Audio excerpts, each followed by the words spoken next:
Imagine your mind as a grand orchestra where billions of instruments perform in perfect harmony.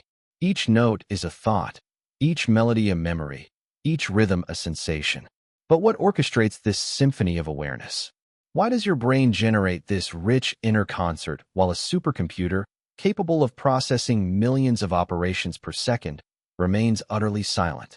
Integrated Information Theory, IIT, developed by neuroscientist Giulio Tononi in the early 2000s, seeks to unravel this mystery. Rather than simply asking what consciousness is, IIT attempts to measure it, to express awareness as a quantifiable property of the system. Consider this moment. You're not just processing isolated inputs, the feel of your body against the bed, the rhythm of your breathing, the texture of your pillow. Instead, all of these experiences are seamlessly woven into a single unified awareness. According to IIT, this integration of information, not just the information itself, is what gives rise to consciousness. Take, for example, a network of security cameras in a shopping mall. They may process massive amounts of visual data, more than any human could perceive, yet they remain unconscious. Why? Because each camera operates independently, no integration, no awareness. In contrast, your brain is like an orchestra where each instrument, or neuron, influences and is influenced by the others, creating a unified whole greater than the sum of its parts. IIT introduces a key concept called phi, a mathematical measure of how integrated a system is. The higher the phi, the richer the conscious experience. Your brain, with its billions of interlinked neurons, has an incredibly high phi, producing the vivid complexity of human consciousness. But consciousness, according to IIT, isn't binary. It isn't simply on or off. It exists on a spectrum, like a dimmer switch. Even a small organism, like a bee, might possess a faint glimmer of awareness, a miniature orchestra compared to our grand symphony. This idea raises fascinating questions. Could your houseplant feel a flicker of consciousness? Might future AI develop its own form of subjective experience? What makes IIT truly unique among consciousness theories is its claim that awareness doesn't emerge from complex processing alone, as in a computer. Rather, it's about how information is structured and integrated to create unified meaning. It's not how much information you have, but how that information is bound together. Think about what happens as you fall asleep. Consciousness doesn't simply vanish, it softens. The integration in your brain relaxes. Thoughts drift apart, sensations become less cohesive, and the precise coordination of wakefulness gives way to the surreal logic of dreams. It's as if the conductor steps away, letting the orchestra improvise in strange new ways. This theory also challenges how we view consciousness in non-human systems. If consciousness is based on information integration, then any sufficiently integrated system, not just biological brains, could theoretically experience some form of awareness. Your smartphone isn't conscious because its components are too isolated. But could other systems, built with integration in mind, begin to develop conscious-like qualities? IIT also reshapes how we think about patients in comas or other altered states. Even when outward signs of consciousness are minimal, there may still be islands of integration within the brain, small ensembles playing quietly within the larger silent orchestra. This perspective could transform how we diagnose and treat those with impaired awareness. The implications for artificial intelligence are just as profound. Creating conscious AI wouldn't depend on more speed or more data. It would require systems that integrate information the way the human brain does, systems capable of forming a coherent, unified experience. Even within your own mind, IIT offers an explanation for why certain experiences reach awareness while others remain subconscious. Only the information that is highly integrated with other mental processes becomes conscious. That's why you can drive home without noticing each turn, until something unexpected captures your attention and integrates into your broader awareness. Right now, your mind is performing an astonishing feat. Every thought, sensation, and feeling is being seamlessly woven together. You are not just a passive observer of isolated events. You are a living, breathing symphony of integration. Integrated information theory reminds us that consciousness is not something we simply possess. it is something we are. It is the very process by which our minds assemble the fragments of experience into a coherent whole.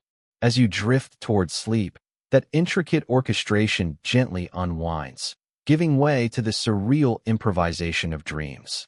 Even then, your consciousness doesn't disappear, it merely changes form. In the end, IIT doesn't just offer a theory of mind. It offers a way to appreciate the stunning complexity of every conscious moment. Every experience is a miraculous act of integration, a symphony conducted by your brain, crafting the music of your mind. Take a moment to become fully aware of everything around you. The hum of background noise, the temperature of the air, the pressure of your body against the chair, and even your own thoughts drifting by. Now ask yourself, how does your brain create this vivid experience of being aware? One of the most compelling answers may lie in attention schema theory, a groundbreaking idea developed by neuroscientist Michael Graziano at Princeton University. Imagine your brain as a high-tech control tower, much like the system managing traffic at a busy airport. Just as air traffic controllers track and coordinate dozens of planes, your brain must constantly manage and direct its own attention, what it focuses on at any given moment. According to this theory, consciousness is not a mysterious byproduct, but rather a functional tool that evolved to help the brain monitor and control its attention. To better understand this, consider the concept of a body schema. Your brain maintains an internal model of your body's position in space, which allows you to reach for a cup without needing to look at your hand. You don't calculate your muscle movements consciously, your brain already predicts them. In the same way, attention schema theory suggests that the brain builds a model of its own attention, an internal map that tracks what you're focusing on.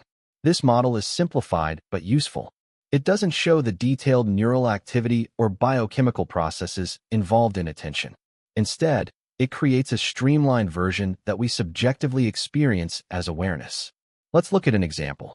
Suppose you're deeply engrossed in a novel. Your focus is on the characters, plot twists, and emotional tone. While your brain directs attention to the content of the story, it also maintains an internal model of where that attention is placed. This model is what produces your conscious feeling of being aware of the story, not just absorbing words, but experiencing them. Why does the brain need this kind of model? Because attention is incredibly complex. It's a dynamic, ever-shifting process involving vast networks of neurons.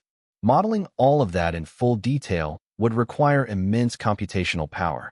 Instead, evolution favored a shortcut, a schema, a simplified representation that's good enough to help manage and predict attention. And it's this schema that gives rise to what we call conscious awareness. When you say, "I'm aware of the coffee cup," what you're really describing is your brain's model of its attention directed at the cup, not the raw attention process itself, but a representation of it.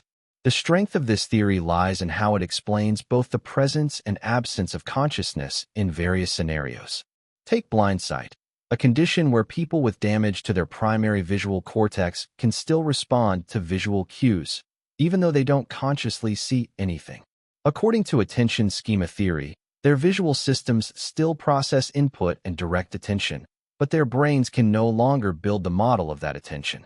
As a result, the experience of awareness disappears, even though behavior remains intact. This also explains why we aren't aware of everything the brain processes.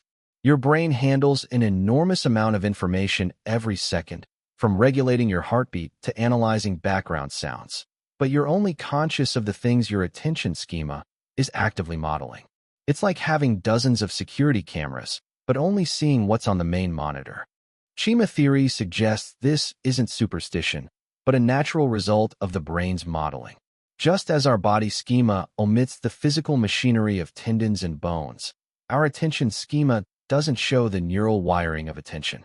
It presents awareness as a clean, abstract phenomenon, making it feel separate from the physical brain. The theory also deepens our understanding of social cognition. Just as we use body schemas to predict others' movements, we use attention schemas to infer what others are paying attention to. In a conversation, you're not just hearing words, you're tracking where the other person's attention is.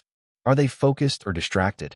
This ability to model others' mental states has been essential to human social evolution, allowing for empathy, cooperation, and communication. In artificial intelligence, the theory opens a new path. Instead of aiming to simulate consciousness through raw data processing, we might instead build systems that model their own attention. True AI consciousness might not require complexity alone, but the presence of an internal attention schema. Experimental support for the theory continues to grow. Brain imaging studies show that regions like the temporoparietal junction activate when we think about our own attention or someone else's. Disrupting this area with brain stimulation techniques leads to measurable changes in awareness and social perception, lending strong support to the theory. Even altered states of consciousness, such as those experienced in deep meditation, fit within this framework. Practitioners often report pure awareness without specific thoughts. From the attention schema perspective, this could represent a state where the schema remains active, but isn't modeling any particular content. It's like a security monitor that's still on, but displaying an empty room. Understanding consciousness through this lens also has practical benefits. Many mental health disorders involve dysfunctions in attention and self-awareness. By targeting the brain's modeling of attention, not just attention itself, we may find more effective treatments. Looking forward, this theory opens exciting possibilities.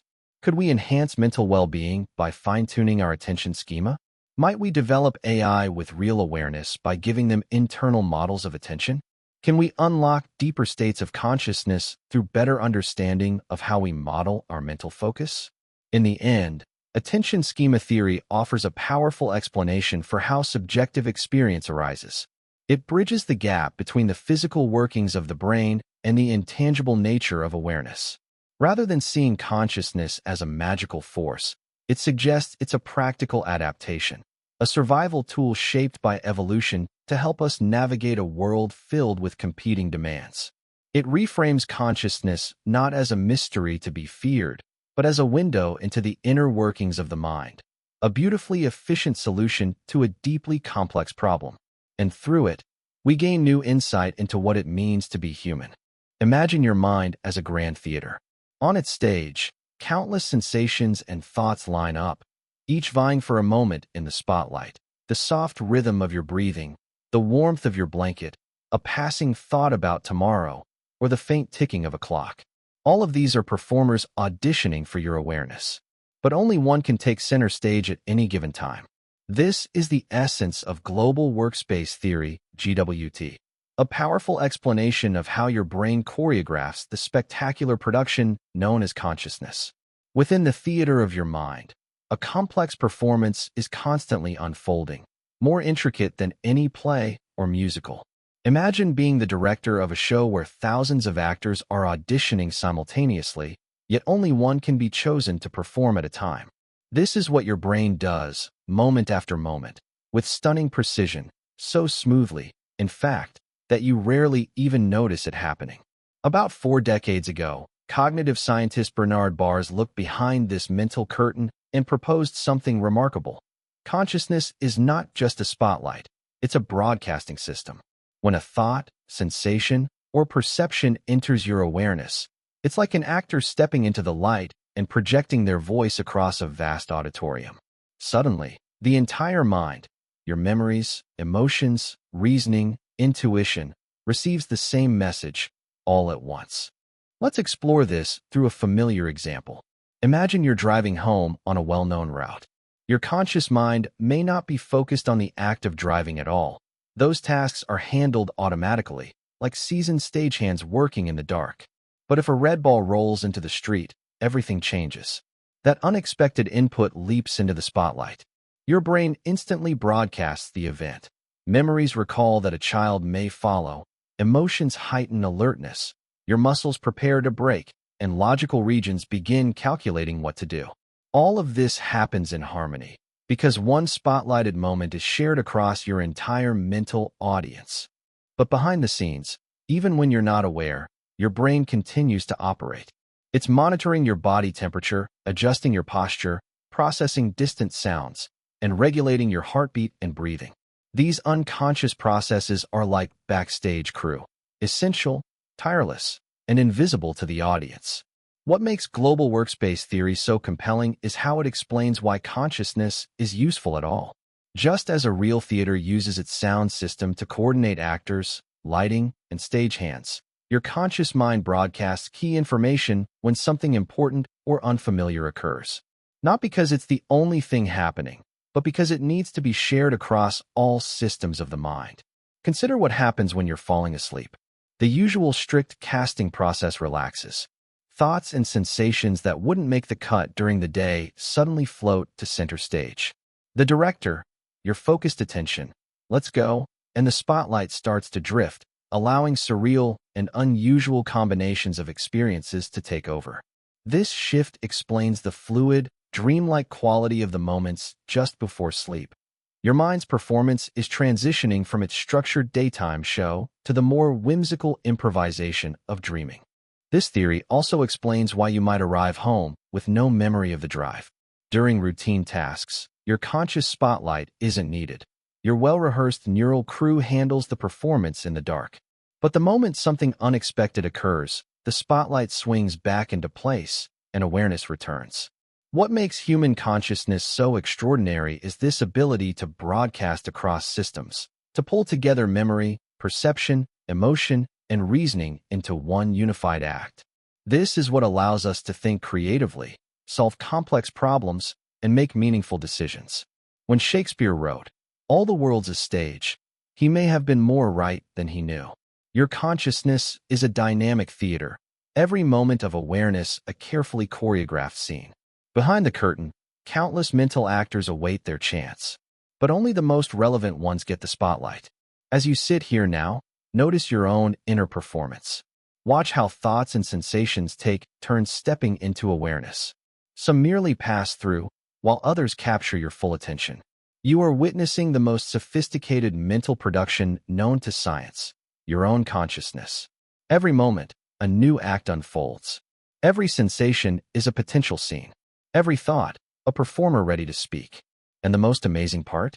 This grand production continues whether you're watching or not, seamlessly transitioning from one moment to the next, from wakefulness into dreams, in a beautifully orchestrated dance of awareness.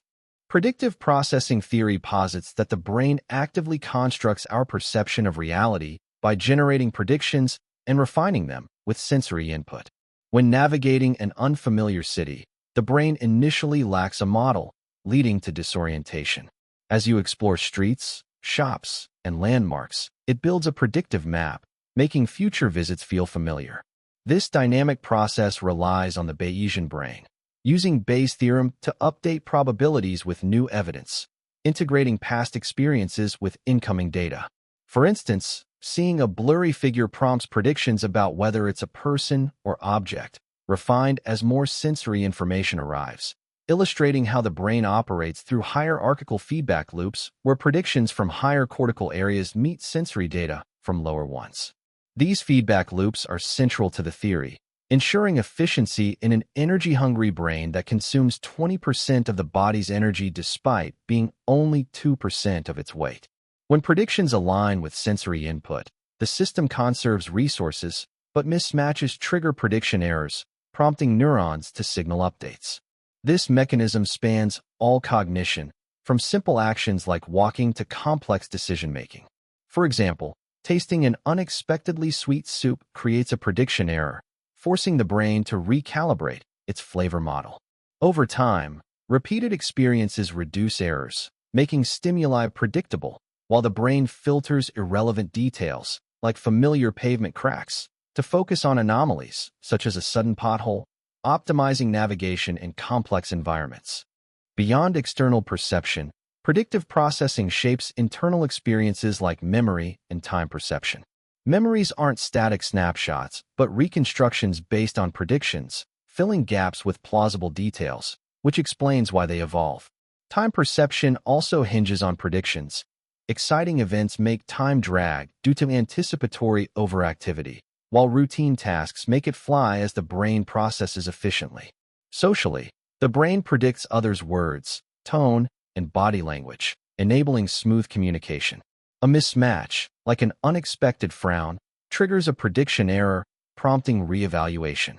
First impressions create strong predictive models based on superficial cues, which are hard to correct due to the brain's preference for established patterns, influencing how we interpret future interactions.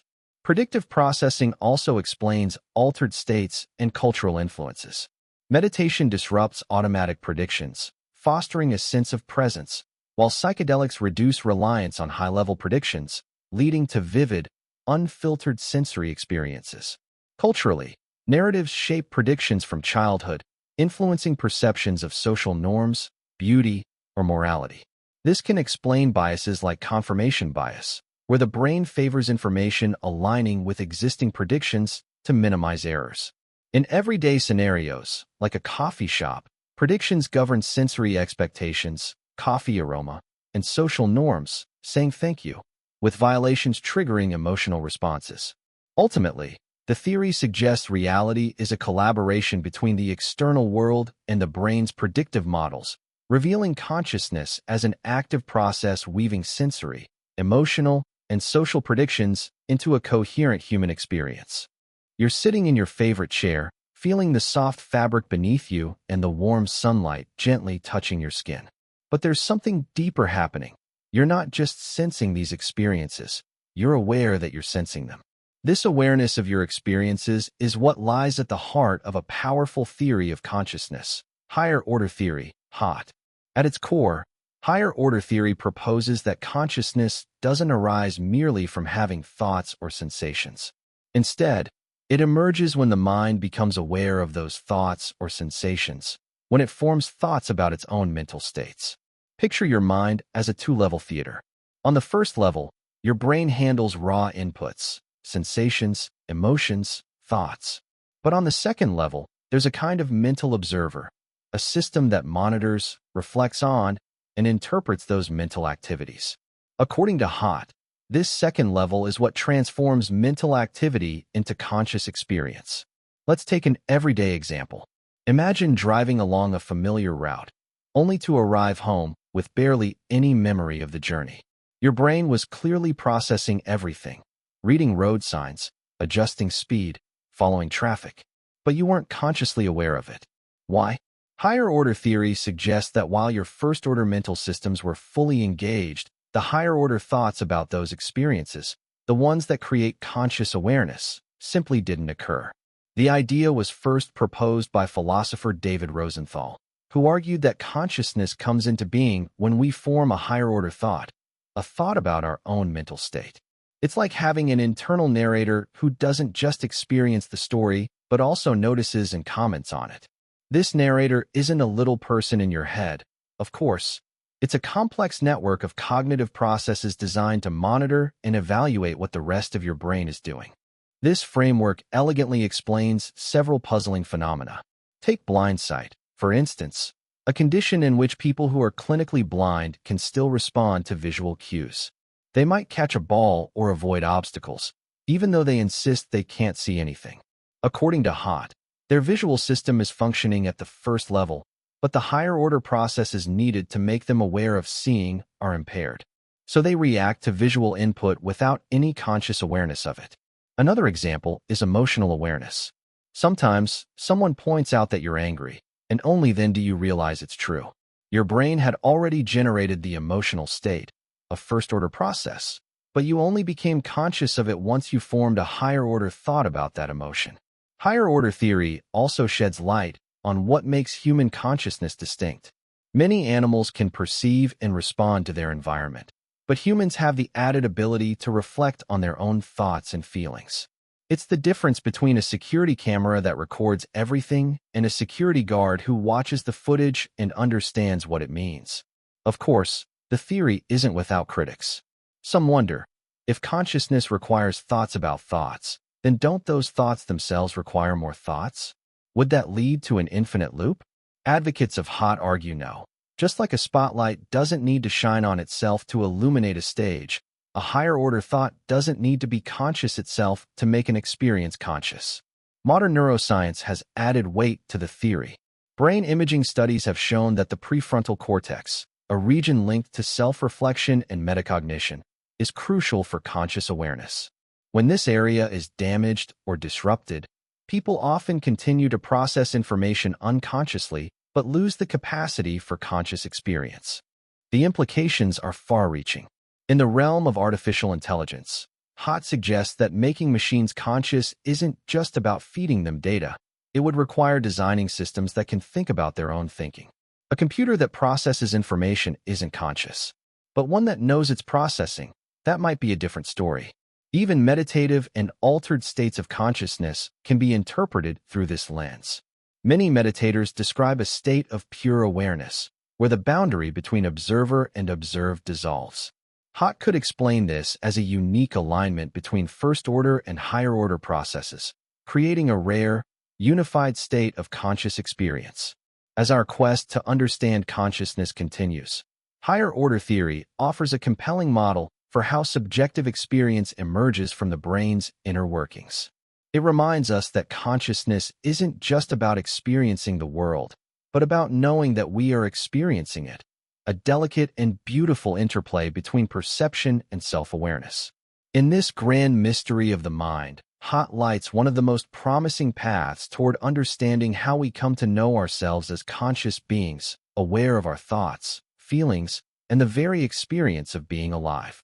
The information processing theory of consciousness proposes that our conscious experience emerges from the brain's sophisticated handling of information, much like a smartphone transforms electrical signals into meaningful outputs. This theory, advanced by scientists like Giulio Tononi and Christoph Koch, likens consciousness to a complex system that integrates and manipulates neural signals to create our perception of reality. Picture yourself in a concert hall, immersed in a symphony. Your brain doesn't just process sound waves, but integrates pitch, rhythm, emotional responses, and memories into a unified conscious experience. The theory hinges on two key principles: integration, where diverse data streams combine into a coherent whole, and differentiation, where the brain's capacity to enter countless distinct states enables the richness of experiences like distinguishing colors or recognizing faces.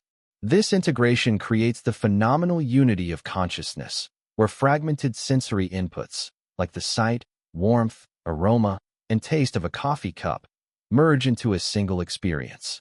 The brain achieves this through an integrated information space, a mathematical structure that unifies processed data. Not all information reaches consciousness. Much of the brain's processing, like regulating heartbeats or balance, remains unconscious to avoid overwhelming us. Only highly integrated and differentiated information becomes conscious, acting like a CEO receiving critical updates while ignoring routine operations. Mathematical measures, such as Tononi's fine metric, quantify this integration, offering a potential way to predict consciousness in neural systems and advancing fields like medicine, where it aids in understanding disorders of consciousness, and AI, where it guides the development of systems that might one day achieve genuine consciousness. The theory also illuminates complex phenomena like metacognition and memory. Recursive processing, akin to seeing infinite reflections between mirrors, allows the brain to monitor its own states, creating metaconsciousness, awareness of being aware, like realizing you're daydreaming.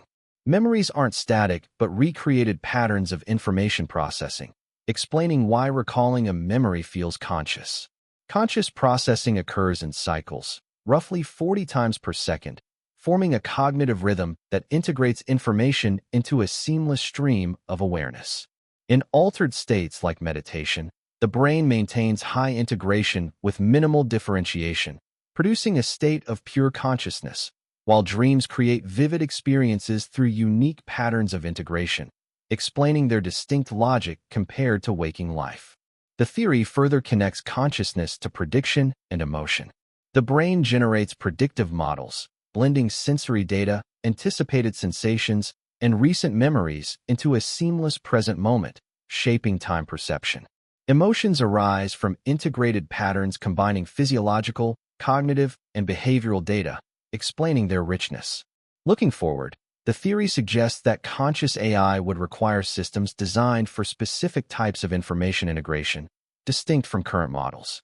It also raises philosophical questions about reality, positing that the universe itself might be an information processing system. Far from diminishing consciousness, this framework underscores its complexity, revealing how the brain transforms raw sensory data, memories, and emotions into the unified, vibrant experience of being alive, moment by moment.